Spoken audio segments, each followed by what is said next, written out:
मुक्तिभाजां निवासो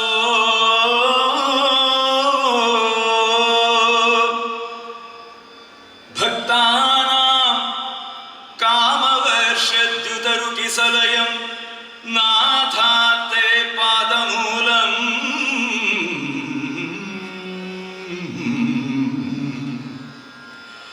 नित्यं चित्तस्थितं मे पवनपुरपते कृष्णा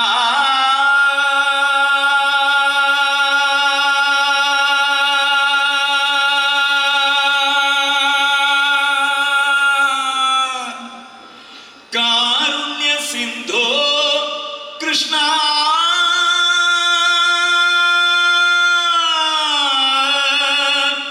कारुण्य सिंधो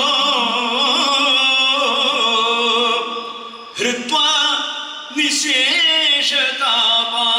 प्रदिशतु परमानन्द सन्दोह लक्ष्मी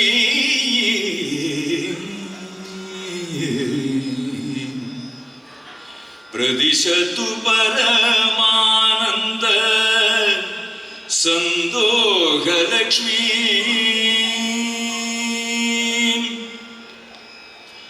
अज्ञात्वा ते महत्त्वं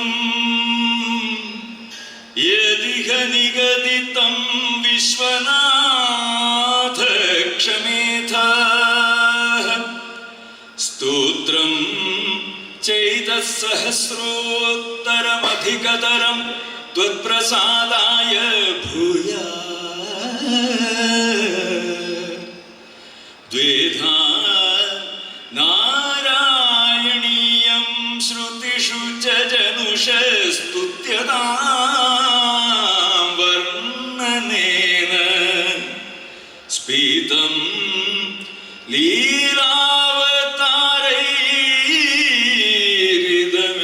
कुरुताम्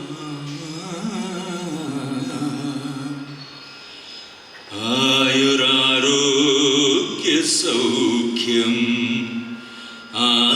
आयुरारोग्य सौख्यं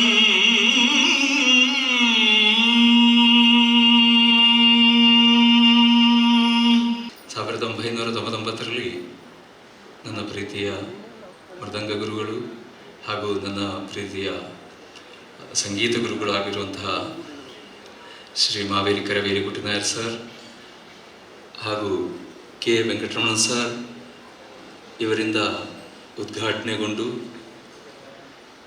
2008ರಲ್ಲಿ ಬ್ರಹ್ಮೈಕ್ಯರಾದಂತಹ ಶ್ರೀ ಶ್ರೀ ಶ್ರೀ ಕೇಶವಾನಂದ ಭಾರತಿ ಮಹಾಸ್ವಾಮಿಗಳ ದಿವ್ಯ ಹಸ್ತದಿಂದ ಶಂಕುಸ್ಥಾಪನೆಗೊಂಡು ಅವರಿಂದಲೇ ಈ ಕಟ್ಟಡದ ಉದ್ಘಾಟನೆಯೂ ಕೂಡ ಆಯಿತು. ಅದರ ಜೊತೆಗೆ ಕ್ಲಾಸ್ಗಳು ನಿರಂತರವಾಗಿ ನಡೀತಾ ಬಂತು. ವರ್ಷಕ್ಕೆ ಒಮ್ಮೆ ದೊಡ್ಡ ದೊಡ್ಡ ಕಲಾವಿದರುಗಳನ್ನು ಚೆನ್ನೈಯಂತಹ ಮಹಾನಗರಗಳಿಂದ ಈ ನಮ್ಮ ಸಣ್ಣ ಗ್ರಾಮ ಪ್ರದೇಶಕ್ಕೆ ಶುದ್ಧ ಶಾಸ್ತ್ರೀಯ ಸಂಗೀತದ ಪ್ರಚಾರಕ್ಕೋಸ್ಕರ ಕರೆತಂದು ಬಹಳ ಕಷ್ಟಪಟ್ಟು, ಅವತ್ತು ಹಾಗೆ ದೊಡ್ಡ ರೀತಿಯ ಸಂಘಟನೆ ಏನಿಲ್ಲ, ಪ್ರತಿ ಮನೆಗಳಿಗೆ ಹೋಗಿ ನನಗೀಗಲೂ ನೆನಪುಂಟು, 5 ರೂಪಾಯಿ 10 ರೂಪಾಯಿಗಳನ್ನೆಲ್ಲ ಕಲೆಕ್ಟ್ ಮಾಡಿಕೊಂಡು ಒಂದು 10,000 ರೂಪಾಯಿಯಲ್ಲಿ ಕಾರ್ಯಕ್ರಮ ಮಾಡಿದ್ದು ಕೂಡ ನನಗೆ ನೆನಪಿದೆ. ಇದು 1999ನೇ ಇಸವಿಯ ವಿಷಯ. ಅದಾದ ಬಳಿಕ ಎಡನೀರು ಮಹಾಸ್ವಾಮಿಗಳ ಅನುಗ್ರಹದಿಂದ ಒಂದೊಂದೇ ಕಾರ್ಯಗಳು ಸ್ವಲ್ಪ ಕ್ಲಿಷ್ಟಕರವಾದರೂ ಕೂಡ ಓದಗಲಿಕ್ಕೆ ಶುರುವಾಯಿತು. ಜೊತೆಗೆ ವೇದ ತಂತ್ರ ಶಾಸ್ತ್ರಾದಿ ತರಗತಿಗಳು ಕೂಡ ಇದರ ಜೊತೆಗೆ ನಡೀತಾ ಇದೆ. ಸಾಧಾರಣ ಒಂದು 10 ಜನ ವಿದ್ಯಾರ್ಥಿಗಳು ತಂತ್ರ ಕ್ಲಾಸ್ನಲ್ಲೂ ಕೂಡ ಇದ್ದಾರೆ. ಒಂದು 9 ಜನ ಕಳೆದ ವರ್ಷ ಜೊತೆಯಲ್ಲಿ ಸೇರಿಕೊಂಡು ದುರ್ಗಾ ಪೂಜೆಯನ್ನು ಒಟ್ಟಿಗೆ ಇಲ್ಲಿ ನಿಭಾಯಿಸಿದರು. ಒಂದು ಬಹಳ ಅಪರೂಪದ ಮತ್ತು ವಿಶಿಷ್ಟವಾದಂಥ ಸಂಸ್ಥೆಗೆ ನಾನು ಭೇಟಿ ಇಟ್ಟಿದ್ದೇನೆ ಅಂತ ಹೇಳುವಂಥ ಒಂದು ಸಂತೋಷ ನನಗೆ ಸಂತೋಷದಿಂದ ನಾನು ಕೂಡಿದ್ದೇನೆ. ಯಾಕೆಂದರೆ ಸಾಮಾನ್ಯವಾಗಿ ಸಂಗೀತ, ವೇದ ಮತ್ತು ತಂತ್ರ ಇವಿಷ್ಟನ್ನು ಕಲಿಸುವಂಥ ವಿದ್ಯಾಲಯಗಳಿರುವುದು ಬಹಳ ಅಪರೂಪ. ಅಂಥ ಒಂದು ಅಪರೂಪದ ಸಂಸ್ಥೆ ಇದು. ಈ ವೀಣಾವಾದಿನಿ ವಿದ್ಯಾಲಯದ ವೇದ, ನಾದ ಮತ್ತು ಯೋಗ ತರಂಗಿಣಿ ಎಂಬ ಈ ಒಂದು 4 ದಿನದ ಕಾರ್ಯಕ್ರಮಗಳ ಕೊನೆಯ ದಿನ ಈ ಸಮಾರೋಪ ಸಮಾರಂಭದ ಉದ್ಘಾಟನೆಗೆ ನನಗೆ ಕರೆದಿದ್ದಾರೆ. ಇದನ್ನು ಉದ್ಘಾಟನೆಯನ್ನು ನಾನು ಅತ್ಯಂತ ಸಂತೋಷದಿಂದ ಮಾಡಿದ್ದೇನೆ ಅಂತ ಈ ಸಂದರ್ಭದಲ್ಲಿ ಹೇಳ್ತೇನೆ. ಒಂದು ಸಂಸ್ಥೆಯನ್ನು ಕಟ್ಟೋದು ಭಾಳ ಕಷ್ಟದ ಕೆಲಸ.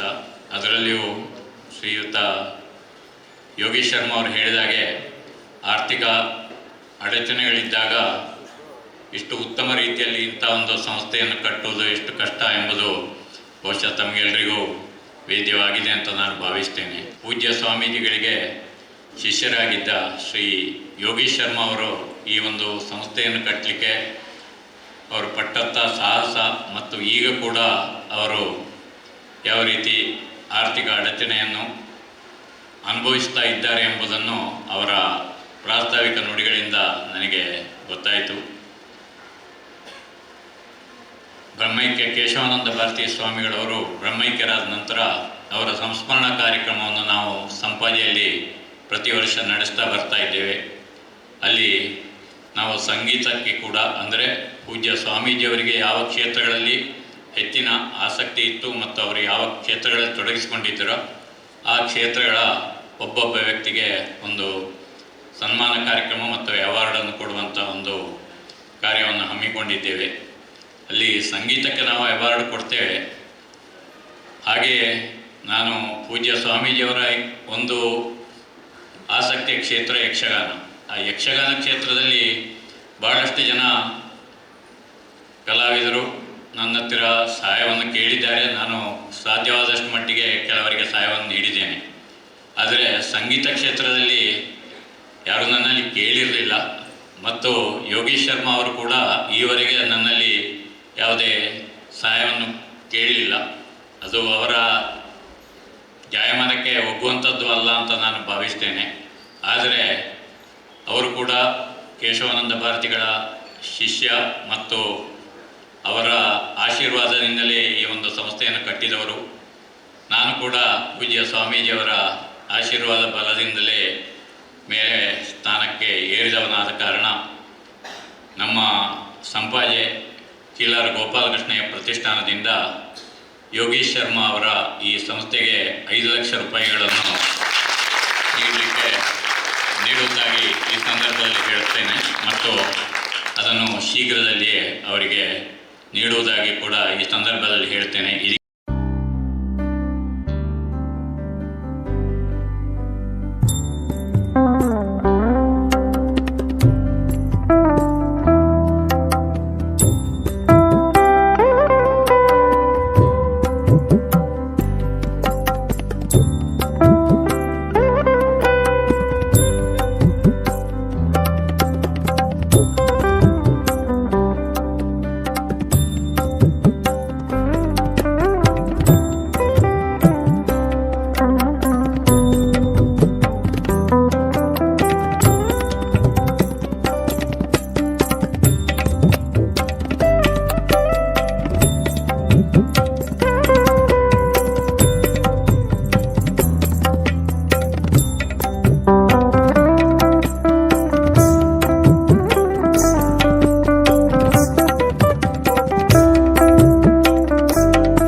എനിക്ക് യോഗേഷ് സാറിനെ എത്രയോ കാലങ്ങളായിട്ട് അറിയുന്നതാണ്. Is like my brother. And അത് വീണ്ടും ഇത് ഇനിയും എനിക്ക് ഏറ്റവും കൂടുതൽ സന്തോഷം തരുന്ന ഒരു കാര്യം പരമപൂജ്യ സ്വാമിജിയിൽ നിന്ന് ഇത് റിസീവ് ചെയ്യാൻ പറ്റി എന്നുള്ളത് ഏറ്റവും even more special to receive it from Swamiji. Veenavadini Sangeetha Vidyapeetha ಇದರ ವೇದನಾದ ಯೋಗ ತರಂಗಿಣಿ ಕಾರ್ಯಕ್ರಮ 4 ದಿನಗಳ ಪರ್ಯಂತ ಪ್ರಾರಂಭಗೊಂಡು ಇವತ್ತು ಸಮಾರೋಪವನ್ನು ಕಾಣ್ತಾ ಇದೆ. ಇದರ ಉದ್ಘಾಟನೆಯ ದಿನ ಕೂಡ ಬಂದು ಇಲ್ಲಿ ಈ ಕಾರ್ಯಕ್ರಮದಲ್ಲಿ ಭಾಗವಹಿಸಿದ್ದೆ. ಮತ್ತು ಇದರ ಸಮಾರೋಪ ಕಾರ್ಯಕ್ರಮಕ್ಕೂ ಬಂದು ಭಾಗವಹಿಸ್ತಾ ಇದ್ದೆ. ವೇದನಾದ ಯೋಗ ಅನ್ನೋ ಒಂದು ಅಭಿಧಾನದೊಂದಿಗೆ ಈ ಕಾರ್ಯಕ್ರಮ ನಡೀತಾ ಇದೆ. ವೇದ ಮತ್ತು ನಾದ ಪರಸ್ಪರ ಸಮ್ಮಿಳನಗೊಂಡು ಹೋಗುವಂತಹ ಒಂದು ವಿಷಯಗಳು. ವೇದದಲ್ಲಿ ಸಂಗೀತ ಇದೆ, ಸಂಗೀತದಲ್ಲಿ ವೇದ ಇದೆ. ಆ ರೀತಿಯಲ್ಲಿ ಆ ಎರಡನ್ನು ಮೇಳೈಸಿಕೊಂಡು ಅದರೊಂದಿಗೆ ಯೋಗವನ್ನು ಕೂಡ ಸೇರಿಸಿಕೊಂಡು ಈ ಸಂಸ್ಥೆ ಇವತ್ತರಲ್ಲಿ ನಡೀತಾ ಇದೆ. ನಾನು ಮೊನ್ನೆ ಕೂಡ ಅದೇ ಮಾತನ್ನು ಹೇಳಿದೆ. ಒಂದು ಕಲೆ ಬರೀ ಕಲೆಯಾಗಿ ಪ್ರಸ್ತುತಗೊಳ್ಳಬಾರದು. ಅದರೊಂದಿಗೆ ಧಾರ್ಮಿಕತೆ ಇದ್ದರೆ, ನಮ್ಮ ಸಂಸ್ಕೃತಿಯ ಅಂತಃಸತ್ವ ಗಟ್ಟಿಯಾಗಿದ್ದರೆ ಆ ಕಲೆ ನಿಜ ಅರ್ಥದಲ್ಲಿ ಅದು ಜನಗಳನ್ನು ತಲುಪಲಿಕ್ಕೆ ಸಾಧ್ಯ ಆಗ್ತದೆ. ಅಂಥ ಒಂದು ಕಾರ್ಯಕ್ರಮವನ್ನು ಯೋಗೇಶ್ವರರು ಬಹಳ ಅಚ್ಚುಕಟ್ಟಾಗಿ ಇಲ್ಲಿ ನಡೆಸ್ತಾ ಇದ್ದಾರೆ. ಸಂಗೀತ ಆರಾಧನೆ, ಅದಕ್ಕಿಂತ ಹೆಚ್ಚಾಗಿ ದೇವತಾ ಆರಾಧನೆ, ಅದು ಚಕ್ರಾಬ್ಜ ಪೂಜೆ ಇರ್ಬೋದು, ಶ್ರೀಚಕ್ರ ಪೂಜೆ ಇರ್ಬೋದು, ಗಣಪತಿ ಹವನ ಇರ್ಬೋದು, ಲಕ್ಷಾರ್ಚನೆ ಇರ್ಬೋದು. ಹೀಗೆ ಅದನ್ನೆಲ್ಲ ಇದರೊಂದಿಗೆ ಜೋಡಿಸಿಕೊಂಡು ಅದನ್ನು ಮಾಡ್ತಾ ಬರ್ತಾ ಇದ್ದಾರೆ. ಈ ವರ್ಷ ಕೂಡ ಅದಕ್ಕೆ ಯಾವುದೇ ಲೋಪ ಬರಂತೆ ಸ್ವಲ್ಪ ಹೆಚ್ಚು ಅನ್ನೋ ರೀತಿಯಲ್ಲಿ ಈ ಕಾರ್ಯಕ್ರಮವನ್ನು ಸಂಯೋಜಿಸಿಕೊಂಡು ಆ ಕಾರ್ಯಕ್ರಮ ಇವತ್ತು ಸಮಾರೋಪವನ್ನು ಕಾಣ್ತಾ ಇದೆ. ಯೋಗೀಶ್ವರಮರು ನಮ್ಮ ಮಠದ ಶಿಷ್ಯರು, ನಮ್ಮ ಜಿಲ್ಲೆಯಲ್ಲಿ ಬಹಳ ಪ್ರಸಿದ್ಧ ಸಂಗೀತ ವಿದ್ವಾಂಸರು. ಅವರ ಸ್ವರ ನಮಗೆ ಎಷ್ಟು ಆಪ್ಯಾಯಮಾನ ಅಂತ ಅವರು ಪ್ರಾರ್ಥನೆ ಮಾಡುವಾಗ ನಮಗೆ ಗೊತ್ತಾಗ್ತದೆ. ಅಷ್ಟರ ಮಟ್ಟಿಗೆ ಶ್ರೋತೃಗಳನ್ನು ಹಿಡಿದಿಟ್ಟುಕೊಳ್ಳುವಂಥ ಒಂದು ಸ್ವರ. ಆ ಸ್ವರದ ಸಾಧನೆಯ ಹಿಂದೆ ಎಷ್ಟು ಅಪಸ್ವರಗಳನ್ನು ಅವರು ಅನುಭವಿಸಿದ್ದಾರೆ ಅನ್ನೋದನ್ನು ಅವರು ಇವತ್ತು ಅವರ ಮಾತಿನಲ್ಲಿ ತಿಳಿಸಿದರು. ಅಂತಹ ಕಷ್ಟಗಳನ್ನು ಅನುಭವಿಸಿಕೊಂಡು ಅಂತಹ ತೊಂದರೆಗಳು ಇದ್ದರೂ ಕೂಡ ಇವತ್ತು ಗಟ್ಟಿಯಾಗಿ ನಿಂತು ಇಂಥ ಒಂದು ಸಂಸ್ಥೆಯನ್ನು ಕಟ್ಟಿ ಇವತ್ತು ಅದರೊಂದಿಗೆ ಕಾರ್ಯಕ್ರಮವನ್ನು ನೀಡ್ತಾ ಬಂದಿದ್ದಾರೆ ಅಂದರೆ ಅದಕ್ಕೆ ಖಂಡಿತವಾಗಿಯೂ ಆ ಸಂಗೀತ ಅವರಲ್ಲಿರುವಂತಹ, ಅವರೊಳಗಿರುವಂತಹ ಸಂಗೀತದ ಶಕ್ತಿ ಮುಖ್ಯ ಕಾರಣ ಎನ್ನುವುದಾಗಿ ಈ ಸಂದರ್ಭದಲ್ಲಿ ಹೇಳ್ಬೋದು. ಕಲೆಗೆ, ಅದರಲ್ಲಿಯೂ ಮುಖ್ಯವಾಗಿ ಸಂಗೀತಕ್ಕೆ ಮನುಷ್ಯನನ್ನು ಜೀವಂತವಾಗಿಡುವಂಥ ಒಂದು ದೊಡ್ಡ ಶಕ್ತಿ ಇದೆ. ಇವತ್ತು ವೈದ್ಯಕೀಯ ವಿಜ್ಞಾನ ಕೂಡ ಅದನ್ನು ಒಪ್ತಾ ಇದೆ. ರೋಗಗಳಿಗೆ ಒಂದು ರೀತಿಯಲ್ಲಿ ಸಂಗೀತ ಕೂಡ ಶಮನ ಮಾಡಲಿಕ್ಕೆ ಅದು ಕಾರಣವಾಗ್ತದೆ ಅನ್ನೋದಾಗಿ. ಹಾಗಿರುವಾಗ ನಮ್ಮ ಅಂತಸ್ಥೈರ್ಯವನ್ನು, ನಮ್ಮ ಆತ್ಮ ಶಕ್ತಿಯನ್ನು ಗಟ್ಟಿಗೊಳಿಸಲಿಕ್ಕೆ ಕೂಡ ಒಂದು ರೀತಿಯಲ್ಲಿ ಸಂಗೀತ ಯಾವತ್ತೂ ಕಾರಣವಾಗಿರುತ್ತದೆ. ಆ ಅರ್ಥದಲ್ಲಿ ಈ ಕಲೆ ಖಂಡಿತವಾಗಿ ಅದು ಎಲ್ಲ ಮನಸ್ಸುಗಳಲ್ಲಿ ಕೂಡ ಅದು ವ್ಯಾಪಿಸಿಕೊಂಡರೆ, ಕಲಾವಿದನಾಗಿ ಅಥವಾ ಕಲಾಸಕ್ತನಾಗಿ ಅದನ್ನು ರೂಢಿಸಿಕೊಂಡ್ರೆ ಖಂಡಿತವಾಗಿಯೂ ಎಲ್ಲರೂ ಕೂಡ ಸುಖವಾಗಿರಲಿಕ್ಕೆ, ಶಾಂತಿಯಿಂದ ಇರಲಿಕ್ಕೆ ಸಾಧ್ಯ ಆಗ್ತದೆ. ಅಂಥ ಒಂದು ವಾತಾವರಣವನ್ನು ನಿರ್ಮಿಸಿ ಇವತ್ತು ಈ ವೀಣಾವಾದಿನಿ ಅನ್ನುವಂಥ ಸಂಸ್ಥೆಯನ್ನು ಇಲ್ಲಿ ಬಹಳ ಸುಂದರವಾಗಿ ರೂಪಿಸಿಕೊಂಡು ಅವರ ಸಂಗೀತ ಸೇವೆ ನೀಡ್ತಾ ಬರ್ತಾ ಇದ್ದಾರೆ. ಈ ಸಂದರ್ಭದಲ್ಲಿ ಈ ವರ್ಷ ಅವರಿಗೆ ನಮ್ಮ ಶ್ರೀಮಠದ ಶಿಷ್ಯರಾದಂತಹ ಕಲಾ ಪೋಷಕರು ಆದಂಥ ಶಾಮಠ್ ಅವರು ಬಂದು ಇಲ್ಲಿ ಪಾಲ್ಗೊಂಡದ್ದು ಖಂಡಿತವಾಗಿ ಒಂದು ಔಚಿತ್ಯಪೂರ್ಣವಾದಂಥ ಒಂದು ವಿಷಯ. ಹೀಗೆ ಯೋಗೀಶ್ವರಮವರು ಕಲೆ ಮತ್ತು ಧಾರ್ಮಿಕತೆಯನ್ನು ಮೇಳೈಸಿಕೊಂಡು ಇಲ್ಲಿ ಮಾಡ್ತಾ ಇದ್ದಾರೆ. ಅಂತೆಯೇ ಕಲಾ ಪೋಷಕರಾದಂಥ ಟಿ ಶಾಮಠ್ ಅವರು ಕೂಡ ಹಾಗೆ ಇವತ್ತು ಕಲಾವಿದರ ಕಾಮಧೇನು ಅನ್ನೋದಾಗಿ ಎಲ್ಲರಿಂದಲೂ ಕರೆಸಿಕೊಂಡವರು. ಕಲೆಗೆ ಮತ್ತು ಧಾರ್ಮಿಕವಾದಂತಹ ಕಾರ್ಯಕ್ರಮಗಳಿಗೆ, ಸಾಮಾಜಿಕವಾದ ವಿಷಯಗಳಿಗೆ ತಮ್ಮಿಂದಾದಂತಹ ಸೇವೆಯನ್ನು ನೀಡಿ ಎಲ್ಲರಿಗೂ ಕೂಡ ಒಂದು ಸರ್ಕಾರದ ಸಂಸ್ಥೆ ಮಾಡುವಂಥ ಅಥವಾ ಒಂದು ಟ್ರಸ್ಟ್ ಮಾಡುವಂಥ ಒಂದು ಕೆಲಸವನ್ನು ಒಬ್ಬ ವ್ಯಕ್ತಿಯಾಗಿ ಇವತ್ತು ಸಮಾಜದಲ್ಲಿ ಮಾಡ್ತಾ ಇದ್ದಾರೆ. ಆ ರೀತಿಯಲ್ಲಿ ಇವತ್ತು ಈ ವೀಣಾವಾದಿನಿಯ ಈ ಕಾರ್ಯಕ್ರಮದಲ್ಲಿ ಬಂದವರು ಪಾಲ್ಗೊಂಡದ್ದು ಕೂಡ ತುಂಬ ಔಚಿತ್ಯಪೂರ್ಣ. ಅವರನ್ನು ಕೂಡ ಈ ಸಂದರ್ಭದಲ್ಲಿ ವಿಶೇಷವಾಗಿ ಅಭಿನಂದಿಸ್ತಾ ಇದ್ದೇವೆ. ಈ ವರ್ಷದ ವಾರ್ಷಿಕೋತ್ಸವದ ಸಮಾರಂಭವನ್ನು ಕಾಣ್ತಾ ಇರುವಂತಹ ಈ ಸಂಸ್ಥೆ ಮುಂದಿನ ದಿನಗಳಲ್ಲಿ ಇನ್ನಷ್ಟು ಉಜ್ವಲವಾಗಿ ಅದು ಬೆಳಗಲಿ, ಇನ್ನಷ್ಟು ಹೆಚ್ಚಿನ ಕೀರ್ತಿಯನ್ನು ಆ ಸಂಸ್ಥೆ ಪಡೀಲಿ ಅನ್ನೋದಾಗಿ ಕೂಡ ಈ ಸಂದರ್ಭದಲ್ಲಿ ವಿಶೇಷವಾಗಿ ಪ್ರಾರ್ಥಿಸ್ತಾ ಇದ್ದೇವೆ.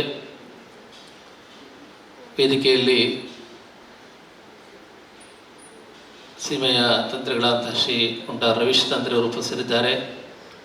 ಹಿರಿಯರಾದಂತಹ ಶ್ರೀ ಎಚ್ ಎಸ್ ಭಟ್ ಅವರು, ಅಂತೆಯೇ ಯೋಗೀಶ್ವರನವರಿಗೆ ಈ ಸಂಸ್ಥೆಯ ಕಟ್ಟುವಲ್ಲಿ ತಮ್ಮನ್ನು ನಿರ್ವಹಿಸಿಕೊಂಡಂತಹ ಶ್ರೀ ಬಾಲಮುರಳಿ ಕುಂಜೆಯವರು, ಕುಂಡಾ ಪಂಚಾಯತಿನ ನೂತನ ಅಧ್ಯಕ್ಷರು, ನೂತನವಾಗಿ ಪ್ರತಿಜ್ಞಾ ಸ್ವೀಕರಿಸಿದಂಥ ನೂತನ ಸದಸ್ಯರು, ಇವತ್ತು ಯಾವತ್ತಿನಂತೆ ಈ ಕಾರ್ಯಕ್ರಮದಲ್ಲಿ ಹಿರಿಯರಾದಂಥ 2 ಕಲಾವಿದರು ಕೂಡ ಇದರಲ್ಲಿ ಗುರುತಿಸಲ್ಪಟ್ಟಿದ್ದಾರೆ. ಶ್ರೀ ಎಡಪಳ್ಳಿ ಅಜಿತ್ ಕುಮಾರ್ ಹಾಗೂ ಶ್ರೀ ಬಾಲಕೃಷ್ಣ ಕಾಮತ್ ಅವರು. ಒಂದು ಸಂಗೀತ ಸಂಸ್ಥೆ ಇನ್ನೊಂದು ಸಂಗೀತ ಕಲಾವಿದರನ್ನು ಗುರುತಿಸಿ ಕೂಡ ಒಂದು ರೀತಿಯಲ್ಲಿ ಆದರ್ಶವಾದಂಥ ವಿಷಯ. ಹಾಗೆ 2 ಕಲಾವಿದರು ಕೂಡ ಇಲ್ಲಿ ಇವತ್ತು ಗೌರವಿಸಲ್ಪಟ್ಟಿದ್ದಾರೆ. ಅವರಿಗೂ ಬಂದಂತಹ ನಿಮಗೆಲ್ಲರಿಗೂ ನಮ್ಮ ಆರಾಧ್ಯ ಮೂರ್ತಿಗಳಾದ ಶ್ರೀ ದಕ್ಷಿಣಾಮೂರ್ತಿ ಗೋಪಾಲಕೃಷ್ಣ ಸ್ವಾಮಿ ಆಯುರಾರೋಗ್ಯ ಭಾಗ್ಯಗಳನ್ನು ಕೊಟ್ಟು ಕರುಣಿಸಲಿನದಾಗಿ ಈ ಸಂದರ್ಭದಲ್ಲಿ ವಿಶೇಷವಾದಂಥ ಪ್ರಾರ್ಥನೆಯನ್ನು ಸಲ್ಲಿಸ್ತಾ, ಈವರೆಗೆ ಕಾರ್ಯಕ್ರಮವನ್ನು ನೀಡಿದಂತಹ ಎಲ್ಲ ಕಲಾವಿದ ಬಂಧುಗಳಿಗೆ, ಇನ್ನು ಮುಂದೆ ನೀಡುವಂತಹ ಕಲಾವಿದ ಬಂಧುಗಳಿಗೂ ಶ್ರೀದೇವರ ಅನುಗ್ರಹವನ್ನು ಕಾಂಕ್ಷಿಸ್ತಾ ಮಾತಿನಿಂದ ವಿರಮಿಸ್ತಾ ಇದ್ದೇನೆ. ಸರ್ವೇ ಜನಾಃ ಸುಖಿನೋ ಭವಂತು. ಓಂ ಶಾಂತಿ ಶಾಂತಿ ಶಾಂತಿ.